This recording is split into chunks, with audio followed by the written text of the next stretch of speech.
സർവം കൃഷ്ണ അർപ്പണമസ്തു. ഗുരുവായൂരപ്പൻ്റെ മനോഹരമായൊരു ഐതിഹ്യം കേട്ടാലോ? മേൽപ്പത്തൂർ ഭട്ടതിരിയെയും പൂന്താനം നമ്പൂതിരിയെയും അറിയാത്തവർ വിരളമാണ്. ഇരുവരും ഭക്തിയാൽ നിറഞ്ഞ കവികളും ഭഗവാനോടുള്ള അതിയായ സ്നേഹമുള്ളവരുമായിരുന്നു. മേൽപ്പത്തൂർ സംസ്കൃതത്തിൽ അഗാധമായ പാണ്ഡിത്യമുള്ള മഹാപണ്ഡിതനായിരുന്നു. അതേസമയം പൂന്താനം സംസ്കൃതത്തിൽ അത്ര പ്രാവീണ്യമില്ലാത്തവനായിരുന്നെങ്കിലും അദ്ദേഹത്തിൻ്റെ ഹൃദയം മുഴുവൻ ഭക്തിയാൽ നിറഞ്ഞതായിരുന്നു.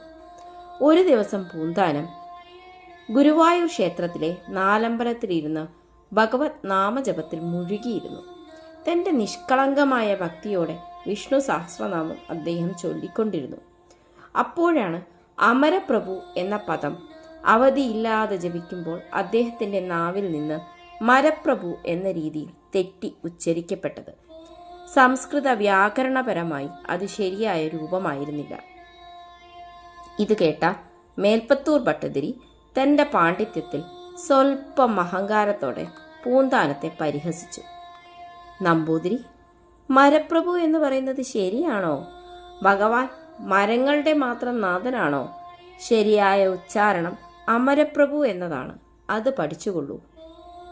ഈ വാക്കുകൾ പൂന്താനത്തെ വളരെ വേദനിപ്പിച്ചു. തൻ്റെ അറിവില്ലായ്മയോർത്ത് അദ്ദേഹം ദുഃഖത്തോടെ ഭഗവാന്റെ മുന്നിൽ കരഞ്ഞുകൊണ്ട് ക്ഷമ ചോദിച്ചു. അപ്പോൾ അത്ഭുതകരമായി ശ്രീകോവിലിനുള്ളിൽ നിന്നൊരു ദിവ്യ ശബ്ദം മുഴങ്ങി. ഞാൻ അമരപ്രഭു മാത്രമല്ല, മരപ്രഭു തന്നെയാണ്. ഈ ദൈവീക വാക്കുകൾ കേട്ടപ്പോൾ മേൽപ്പത്തൂർ മിണ്ടാതെയായി. അദ്ദേഹം തിരിച്ചറിഞ്ഞു, ഭഗവാൻ വിലമതിക്കുന്നത് പാണ്ഡിത്യമല്ല, പൂന്താനത്തിൻ്റെ നിഷ്കളങ്കമായ ഭക്തിയെയും സ്നേഹത്തിനെയുമാണ്. തൻ്റെ അഹങ്കാരത്തിന് ഭഗവാൻ തന്ന മറുപടി ഇതാണെന്ന് അദ്ദേഹം മനസ്സിലാക്കി. ഉടൻ തന്നെ മേൽപ്പത്തൂർ പൂന്താനത്തോട് ക്ഷമ ചോദിച്ചു, തൻ്റെ തെറ്റ് സമ്മതിച്ചു. ഈ സംഭവത്തിൻ്റെ സ്മരണയ്ക്കായി ഗുരുവായൂർ ക്ഷേത്രത്തിൽ മനോഹരമായ മരപ്രഭു വിഗ്രഹം ഇന്നും പ്രതിഷ്ഠിച്ചിരിക്കുന്നു. ഗുരുവായൂരപ്പ, സർവം നീയല്ലേ. സർവം കൃഷ്ണാർപ്പണമസ്തു. നന്ദി.